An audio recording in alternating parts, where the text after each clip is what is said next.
পাখা দেখার সময় তো নিজেই বাড়ি থেকে গিয়েছিলে। হ্যাঁ, কি কথা, তোকে সঙ্গে একটু দেখে আসতে হবে না?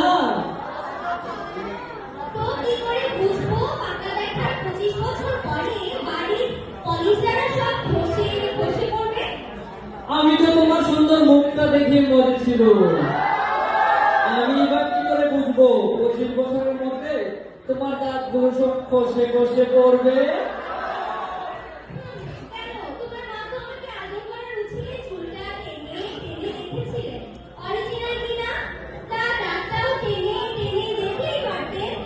পারতে, তারেননি শুধু ভয়ে জামে তুমি যে কোনো সময় কাউকে দিতে পারতে।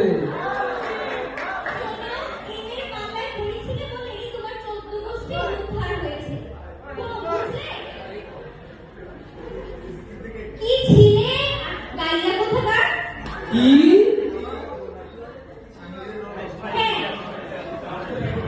বিয়ের আগে কাউকে জড়িয়ে ধরনি, কাউকে চুমু খাওনি,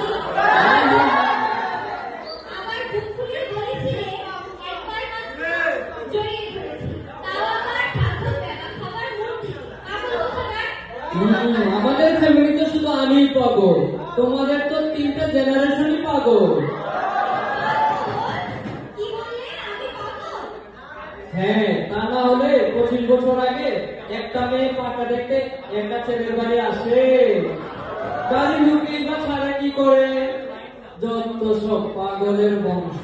শুভ, বংশ তুলে কথা বলবে না বলে দিচ্ছি। তুমি কি হ্যাঁ যত সব বংশরাজের বংশধর? কি বললে? ছেলে তো ক্যাবলা কান্ত, কেউ বিয়ে করতো? যেদিন পাকা দেখতে এলো কি ভয়, বিয়েটা হবে তো, আমাদের বিয়েটা হবে। শেষ পর্যন্ত তো এই ক্যাবলাকে বিয়ে করলে। হ্যাঁ, করলাম। কেন? যে মারুতি চেয়েছিলে তাকে বিয়ে করলে না কেন? ভেবেছিলাম একটা ক্যাবলা স্বামী আমার দরকার। তাকে সারা জীবন রাতে দড়ি দিয়ে ঘোরানো যাবে। তো এখন কি দেখছো? বলো ওর। শ্রীরাম ছাগল ফলাফল শুধু তোমার জন্য ম্যাডাম। সিঙ্গার তো করেছো। কেন ঝগড়া করছো নন্দিতা? দেখো বাবু, বুঝো রাখো, বুড়ো হচ্ছি আমরা। মায়ের হাতে পার্শে মাছ, শাশুড়ির হাতে ইলিশ। কেউ আজ কোথাও, আমরা হব তিরিশ। মোটা চাল মোটা মাথা সহ্য হতো না তোমার। শরীরটাও যে মোটা হলো, প্রেশার বাড়লো আমার। শুভ নামের সঙ্গে তুমি রাত্রি জুড়েছিলে। নিবিড়ভাবে পাওয়ার জন্য শুভ রাত্রি বলেছিলে।